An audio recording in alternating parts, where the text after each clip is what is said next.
In this session, I will talk to you about assuming leadership and gaining support. There is a gap between being called a leader and being a leader in actuality. A major gap, really, and one that I've seen a good many fall into a trap of assuming they were a leader when they really weren't. So this session is going to deal with that subject at some length, but I want to start by talking about three components of every true church. One of the components of a church is God. If He's not in it, it's not His. It's not a church. It may call itself a church, but it's not a legitimate or a true church without God in it. He's the boss. He runs it. There are people. That's a second component. God could do it without Himself, but that's not the way He chose to. He chose to work through earthen vessels, through people.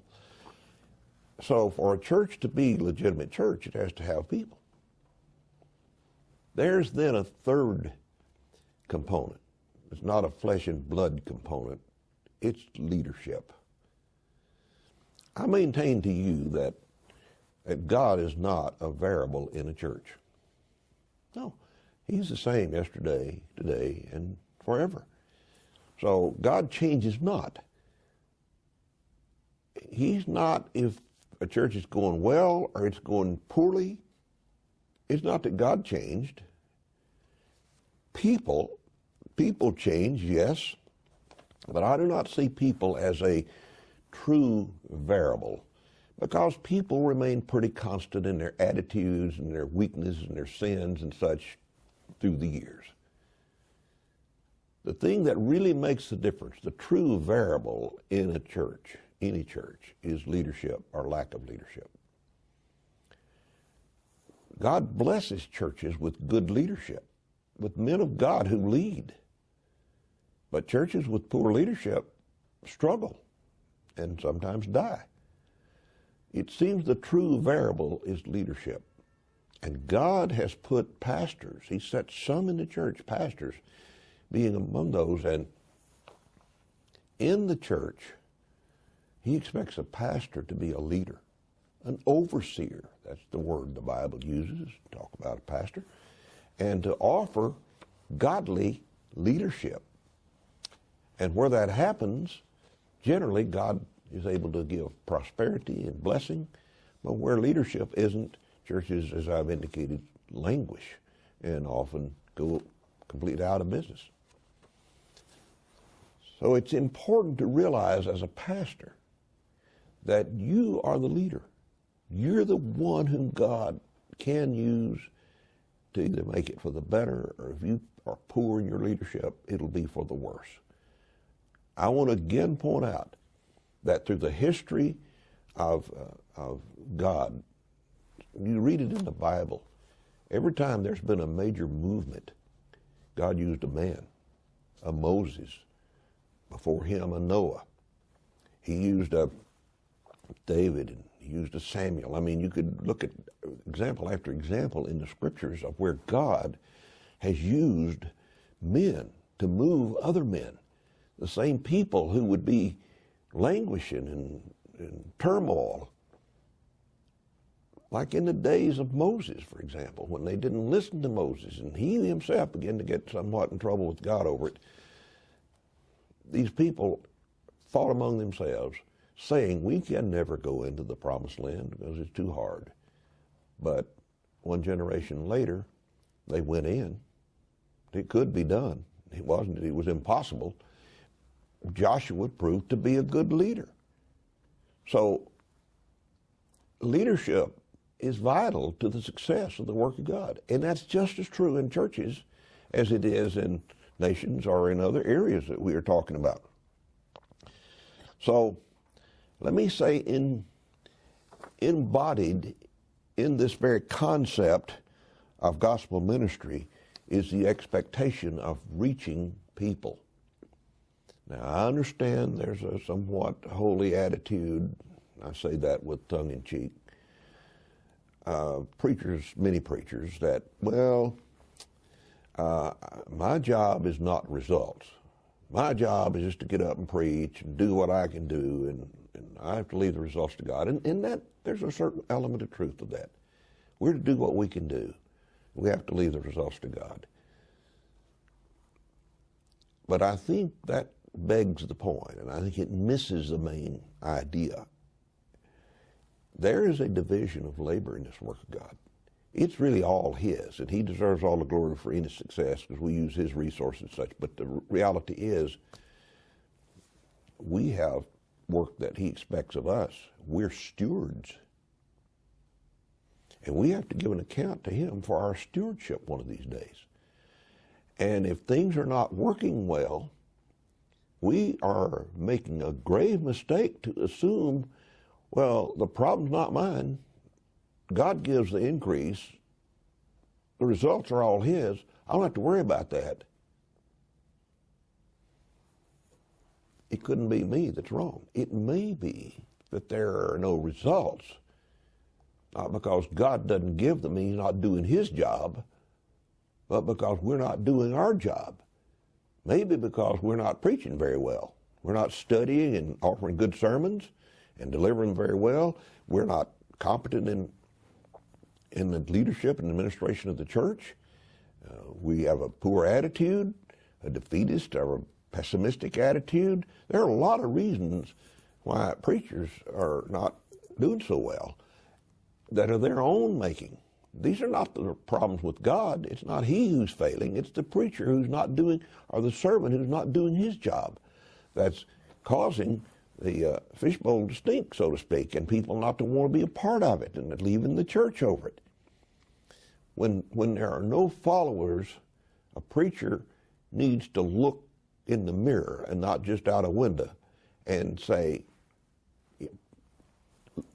Lord, is it me? I mean, where am I? Let me take an inventory here with me and see if the problem in this church is not the deacons and not just a location or some of the excuses we use, but the problem is me. I'm not offering the kind of leadership I offer. You remember in our definition of leadership, and it's not just mine, this is Webster's definition, that it's being out front and having someone following. A racehorse preacher can be way out front thinking, man, I'm doing great, I'm preaching great, I'm slick and polished and all of that good stuff, and not anybody really following. Remember Maxwell's statement? You're out front, nobody's following, you're just taking a hike. Well, preachers have to be concerned about what's happening in the church. And if nobody's following, something's wrong. And it's not something wrong with God. It's probably not something wrong with the people. Probably the problem is with the leadership and the failure in leadership.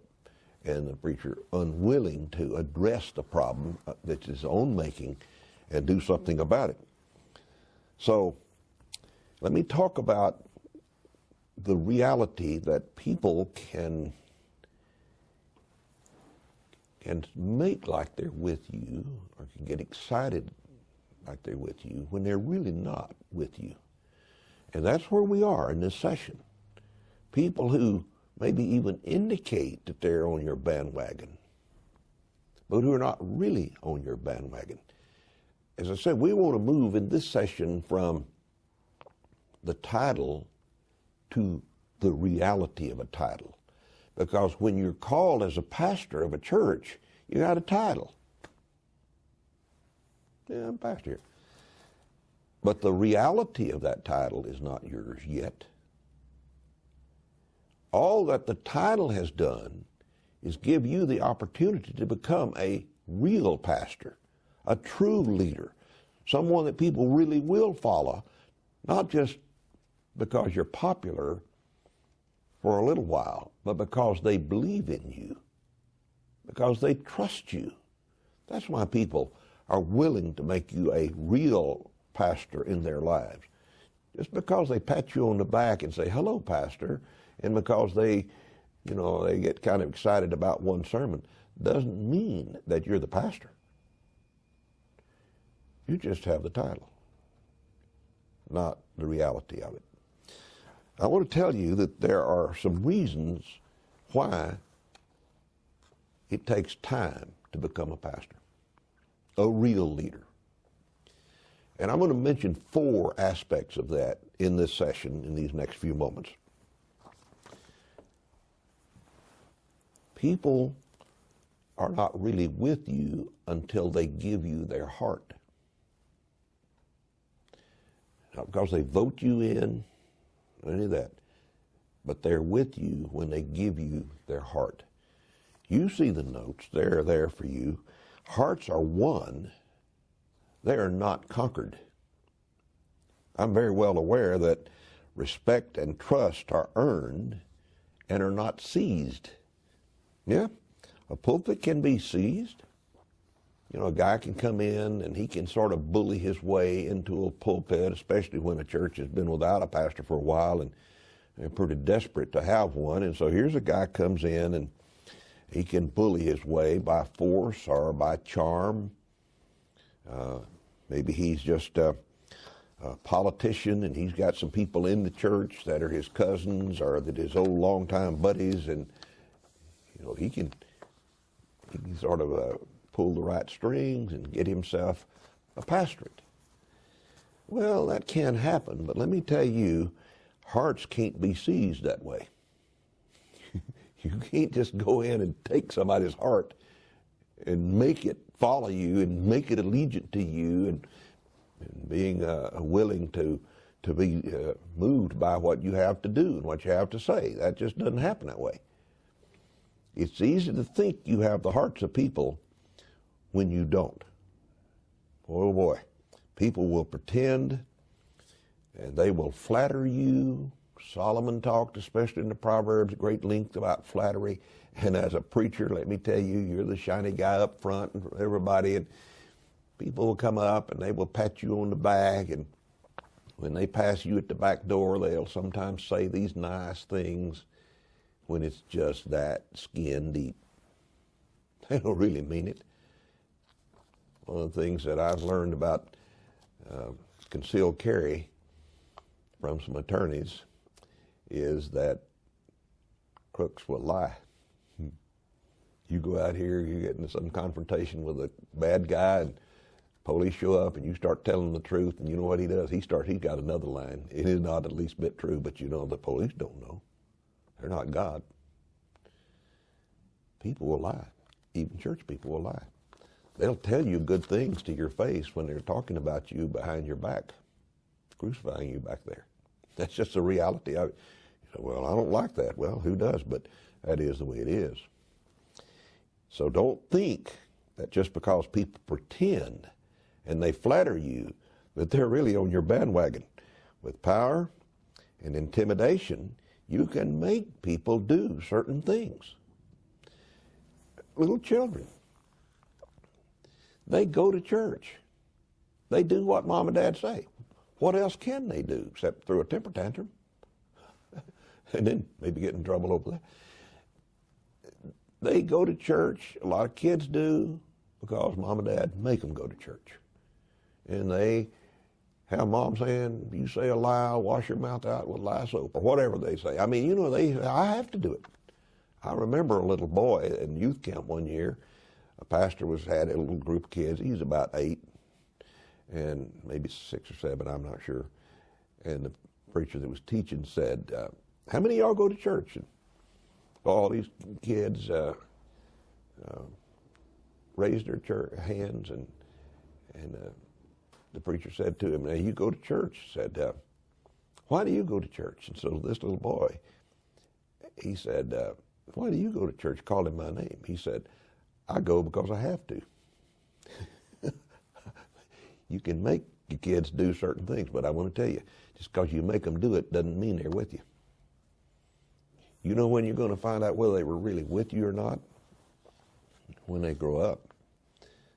17, 18, 19, somewhere when they are on their own and they don't have to listen to you anymore.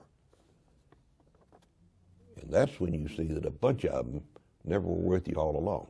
They just did it because you made them do it.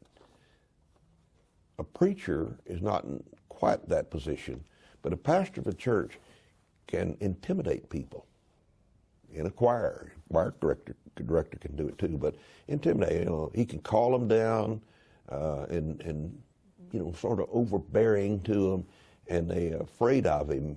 But yet it's their church. They've invested money in it, and they've they got kids in it, and they don't want to upset the apple cart. So what do? They go along, pretty much because they have to go along. Church members. But when it comes to push and shove, they have the right opportunity, they will turn on you. If they're not truly with you, if you're not really their pastor, doesn't mean that you've had the position for 2 or 3 or 4 or 5 years.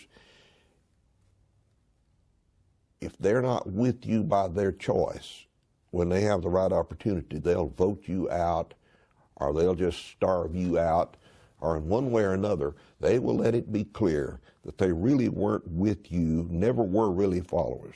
So I will say it's a big mistake for a pastor to delude himself into prematurely thinking that he's able to be the pastor because he's got the title, or think he's a pastor when he really hasn't earned the pastorate.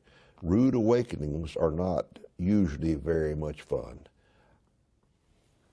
Boy, oh boy, you find the church turn on you, and your people that you thought were with you, all of a sudden they're looking at you like you got to stink. Phew, that's hard to take, really hard to take. But it happens. So do not assume that you're the pastor just because you have the name or because you've been around there a while. So I said to start here that hearts are one and they are not conquered. And let me say number 2 in this little development of idea here about moving from position to reality, that hearts are one not by one single act. A single act may lose hearts, but it rarely will get hearts. Somebody's been with you for a while. If you cheat on your wife, you lose them. But you're not going to win them because you kissed your wife goodnight. I mean, it just doesn't work quite that way. A great act or performance is a starter, but that's all it is, just a starter. There's a great case in the Bible of David and Goliath. What happened when David slew Goliath, it opened opportunities, doors of opportunity. It didn't make David the king. Even after David got the title as king, he wasn't altogether king with some of the people. So just keep in mind that a sugar stick sermon or a nice, big, successful campaign of one sort or another, like a revival or verbose praise or from your lips to them, oh, I love you, they're all good, but they don't make you a leader of anybody, let alone of a whole church. That's not going to happen by a single act or even a group of acts. A courtship and a wedding are good, and it puts a couple in a position to have a good marriage. A good education is good, and it puts a young man or a young lady in a position to have maybe a good paying job. But that's really all it does. It just it doesn't make a good job. It doesn't make a good marriage to be in a position. It just puts you there. That's a hard concept, it seems like, for a lot of preachers to get through. They think because now I've arrived here at this church, they've called me, I'm in this position, now I'm the pastor. I'm the leader here. No, you are just there. You're not the leader just yet. Hearts are won by a consistent combination of desirable traits. I wrote that right into the notes so you not miss it. Hearts are won not by one thing, but by a combination of desirable traits. And I've listed a bunch of them right here. These are not all of the traits that will do it, but little by little, when people begin to see these characteristics consistently in you, they begin to believe in you. They begin to think you're for real. And let me go through this list. Integrity. Wow. That people see you're a person of honesty in word and you're in deed. Consistency. my sakes, consistency. When you see a person do it the right way again and again under various types of pressures and efforts to dislodge him and to get him off beat, but you see this guy is consistent, that really does, it really does bring people to you. They begin to think right and good of you. Faithfulness is kind of along the same lines. Being faithful to come to church, being faithful to preach well, being faithful to love everybody well, being faithful, just faithfully serving the Lord is such a winner. It builds trust. It earns you collateral. It puts money in your pocket. I'm telling you, it just does in so many ways. Unselfishness. Wonderful thing about a person who's not in it for them and everybody can see it. Here's an unselfish. It's probably hard to find somebody who's not pretty selfish, but there are out there. And in a preacher, it needs to be seen. This is what earns followers. Loyalty. Loyalty. That doesn't mean that you agree with everybody all the time, but you're a faithful, loyal person to that church, to those people. Dedication to the job. Dedicated. Dependability. I'm not to the other side of this coin just yet, but I will tell you that a lack of dependability will unseat you pretty quick. It'll cause people to get off your bandwagon. They can't depend on you. Humility. Humility. On the other end of that is, of course, pride. Purity of character. People see that you're pure. Your lifestyle is a pure lifestyle. It's a holy lifestyle. True love. Caring. Real compassion. Real concern in you. We had a situation in our church not too long ago where a couple that had been coming here for a long time, just a wonderful, wonderful couple. Really, it's obvious want to serve the Lord. Was talking to a new leader in our church, and the leader was reaching out to get acquainted, to become attached to this particularly the man in this couple. And after a little while, the guy says to him, "Did somebody else in the church ask you to reach out to me?" You know what I want to know? Do you really care? Are you for real? That's what followers need to know, that he really does care. It's not just an act. Not just doing this to gain some members in this church. Genuineness. Void of pretense. To see that, isn't that a wonderful thing? Doesn't that just make you want to follow somebody when you realize they're for real, they're genuine? There's no pretense here. They're not putting on, trying to, go through a Shakespearean act with me. They're real. Clear vision. Direction. People follow pastors when they see that a pastor knows where he's going. Sometimes the blind follow the blind, but people follow much better when they believe, I don't know where I'm going necessarily, but I believe our pastor has prayed, he's with God, he's walking with God, and he sees. And they see that. This man has vision. He sees what I haven't seen. He's brought things to my attention from the scriptures that I didn't see. He's told us in this church about pitfalls, and he's kept us out of trouble here and helped us to avoid pitfalls. Clear vision and direction. Objectivity. No double standards. Again, going back, consistency. When you have one set of rules for your kids and another set of rules for the church members' kids, they're not going to follow that too long. There must be one set of weights and balances. There must be a consistency and objectivity. Being able to look at things, not putting too much into it and not taking too much out of it. Not elevating or diminishing. Just seeing things the way they are. Being able to be objective is a trait that people follow. And continuing growth. Most people will not follow you until they see that you're growing, and they want to know that you're not stagnated. And so with that thought in mind, I have in your notes here about traits that turn people away. And I just listed a few right here, but these will cause people to get away. They won't, instead of being attracted to you, they will be repelled. They may not say it out loud, but deep down, they're not trusting you. You're not earning that trust. And let me go through this little list. Hypocrisy. Boy, oh boy. If anything will turn away followers, it's being a hypocrite. Inconsistency. A preacher friend of mine from years ago, he's in heaven, been there a long time, said, "Oh, consistency, thou art a rare jewel." It is. It is hard to be consistent. One of the reasons liars are not too good at it usually in a long haul. You can't lie consistently over a long period of time. You forget what you said back there and you contradict it over here, and people will pick up on that in a hurry. So inconsistency, it exposes you.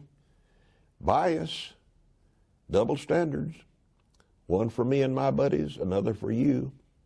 One for me and my house, another for you. Selfishness. He's not in it for the work of the Lord. He's in it for him.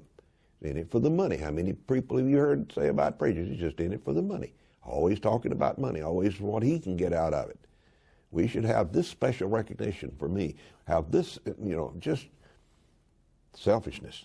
Disloyalty. When people don't think you care enough to stay and you're not loyal, that'll show up. It'll turn off people. The other way won't follow. You may be the pastor, but you're not the pastor. Also, arrogance, pride, conceit. You smug, you up here above, looking down, Holy Joe, looking down all of us poor sinners down here. No, you got to be one of the people. You got to get in where they are and feel their infirmities. That's the thing about Jesus Christ. Is one of the things that's so precious. He's touched with the feelings of our infirmities. Dishonesty, in word, in deed. Your conversation, you say this to this person, you contradict it over here, they get together, they talk, they see you're lying to one or the other of them. Neither one of them will trust you then. You don't pay your bills. You're not honest to your commitments. You don't get where you're supposed to be when you're supposed to be there. You make promises you don't keep. It takes away your collateral. It makes you no longer, or never become, or no longer the pastor. And I've put also on here stagnation. Just getting to where you're just boring. You're not fresh. Your sermons are not fresh. You're not growing any in your own life. People around you can see that you've just stagnated. You're sitting there, and they don't want to be around people like that. They don't want to follow, especially a pastor who is stagnated. I want to mention number 3 in this list here of developing ideas. Even when many right things are in place, winning hearts takes time. I want to emphasize the time factor here. Winning hearts takes time. People have to see and hear who you are. They have to see reality in you. You can stand in the pulpit and talk about it. You can tell them how great you are and how trustworthy you are. You can tell them how unselfish you are. You can say it all you want to, but they're not going to believe it because you say it only. They're going to have to see it. But when I say they have to hear it in you, they hear it in your sermons. They hear it in your heart when you're talking one-on-one or when you're talking in the pulpit or in a committee meeting.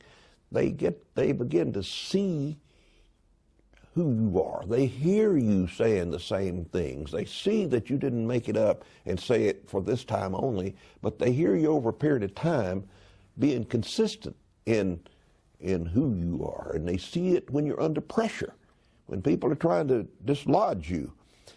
If it does not happen because you expect, or it doesn't happen because you expected it or you demanded it, it happens because they become convicted that you're for real, that you are. They become believers because they They just get there in their own minds and their own hearts. They get there because they've observed enough of these right things in you to know that it is really you. In churches, this takes normally about 5 years. We hear that, but I'm telling you, that is the way it is. I've been watching this, and I haven't done a scientific poll on it, but I've been around enough of them for a long enough time that I can tell you that you're not going to be the pastor usually till about 5 years. It may take a little longer, but it's not too likely to happen just overnight. In fact, I don't imagine it's going to ever happen really overnight. I was just trying to think of a case where I can imagine it. It's not going to happen much sooner than about 5 years. It's kind of like filling up a 5-gallon can. You don't just start putting water in it and all of a sudden you go from empty to full just like that. It takes time to run the water in or to pour the water in so that you fill it. It's kind of that way with becoming a pastor of a church. Maybe in 2 years you'll have 20, 30% trust. Maybe in 3 or 4 years you'll have 75% trust. But it grows. But to have pretty much 100% or very close into at least the 90% trust, it's going to be about 5 years before you're going to get there and where people have seen enough and heard you enough to where they've come to believe that you are indeed who you cracked up to be, and that they can really put their confidence in your leadership to follow you and believe you because you are a believable person indeed. So it takes time. But pastors, many pastors, have hurt themselves in this regard by being impatient. They expect a title to immediately make them the pastor. Well, it technically does, but it doesn't in reality. That's what we're talking about here. It's regardless of what's expected, trust must be earned. It has to be worked at. You can't just tell people to trust you. And we have people say that a lot. I hear it. Well, trust me. You're just like spitting on a duck's back. It's running off. I mean, nobody's going to trust you because you say, trust me. They're going to trust you when they see you're trustworthy. And they're not going to trust you before, regardless of what your title is. You may be pastor, but they're still not going to trust you. Keep in mind that it is one thing to respect the office. It's another thing to respect the person in the office. It's not just true with pastors. It's true of offices around everywhere. President. I'm grateful for the office of president, and I respect that office and would yield to that. The Bible teaches us we ought to respect our political leaders, and we ought to pray for those, and we're to be subject to them. But just because you respect the office of sheriff or the office of president or governor doesn't mean that you respect that person who's holding that office. Goodness, there have been some presidents that I just couldn't respect. Yes, he's my president. I was going to be honest and honorable and supportive as I could be, but I couldn't truly respect the person even though I respected the office. So true in churches. I respect the office of the pastor of the Lord's church. I think it's the highest office there is. But I've known some men I couldn't respect. They just weren't honest, trustworthy. They were shysters. Many of them were gossips. They were charlatans trying to take advantage of the church, leading them into glorious building programs on faith, only then when the church is in debt up to their gills to go take another church down the road and leave it on the church to pay for. I mean, there's something basically wrong with people. I've heard missionaries that'll come to a church where they need money and butter up the pastor and brag on the church. And I have seen those same missionaries off at a missions conference in another state, sitting around a lunch with a bunch of other missionaries and pastors trashing that church about some position, some stance they had. That is rotten.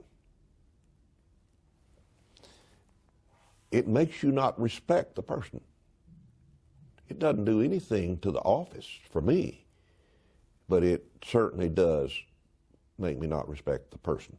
And I think I'm fairly indicative. I think things you do can make you disrespect the person. The sad part for many is that I don't think they can separate the office from the person in the office. Some people, when they see pastors do bad things and they're not for real, they not only don't like that person, they just think every pastor's bad, and they lose their respect for the pastorate, for the very office itself.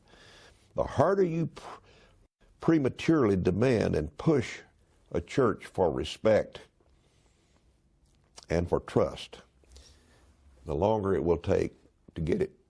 And I will tell you, if you push too hard, you may never get it.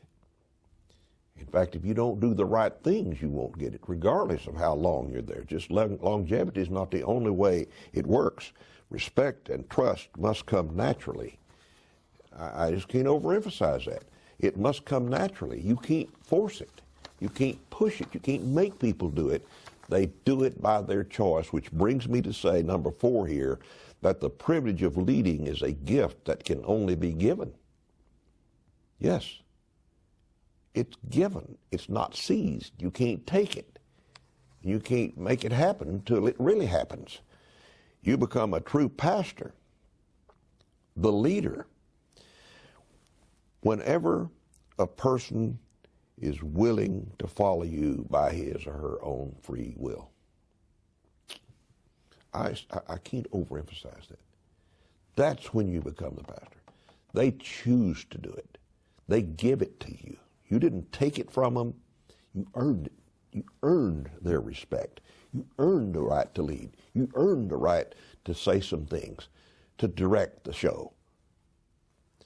They trust you. They believe in your integrity, in your consistency, your loyalty, your humility, your caring spirit, your vision. They have seen you. They've seen you tested.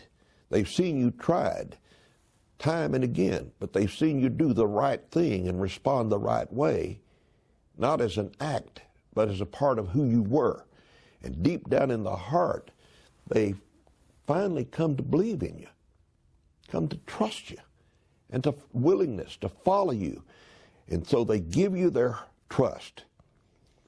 You become a man of God, in fact, their pastor in reality, not merely in name. It will help all of us to keep in mind clearly the big gap between reality and a position. The position is the opportunity to go to reality. But if you rush it, force it artificially, it will never happen. You will never gain the privilege of leading a people. They respect you not merely for the office you hold.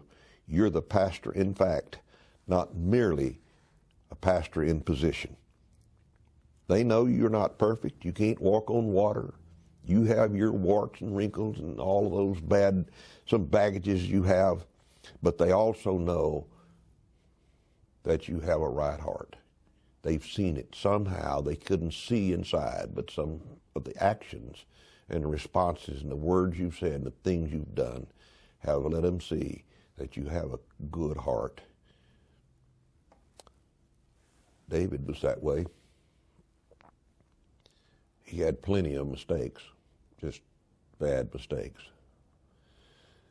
But the people of Israel knew that he was their man. He was looking out for them. He was mortal. He didn't try to hide it. He didn't excuse himself. He said, I'm wrong. He tried to make some things right, and the people still follow him. Again, it's not because he was perfect, but because they could see who he was and realize that his heart was right and that he was trustworthy. And yes, he'd make some mistakes, but he would make it right. They're following you because of who you are, not because of the position you hold. People like this will follow you everywhere. They'll follow you over mountains. They'll follow you in valleys. They'll follow you because you're their pastor. You're their leader. in their hearts, in reality, not because you hold a position. And I will tell you that there are a few people like this in my own life. Until the last, not too far back, a year or so ago, I was no longer a pastor. I'd been a pastor all these years. I mean, from 50-something years of pastoring a church. But then I came to a position where I was no longer officially the pastor of any church. Just an ordinary member like everybody else. And yet, there were and are, even though it's been so many years ago now, there are people who still look at me as their pastor. I especially see it at times when people die. And I haven't been a pastor of the person who died or any of the family maybe for 10 years or longer. But they call me up and will say something like this: "Pastor, would you do my mother's funeral? You were her pastor." And some have said to me, "You're still my pastor." I have people call me pastor. Not because I am their pastor in any formal sense. I'm not the pastor of their church, but they call me pastor. Oh, I'm not patting myself on the back by saying, I'm just talking about the reality of the discussion we've had here today. That people call you pastor because they believe you. Not because you're perfect or any of that, because they've been close enough, long enough, and seen you stand right and do the right things, and they get on your bandwagon. And I'm going to tell you, you're not the pastor of the church until you get there. I don't care what your title says. And if, as I've told you already in this discussion, if you push it to shove and the right circumstances come up, they may throw you out. Because you said you were their pastor, you tried to bully them like you were and to make it appear that you were, but you weren't. But you weren't smart enough to see it. It's just good to be honest about who you are. Now, I'm going to talk here for a moment about next session. I'm going to be talking about organization, delegation, and sharing.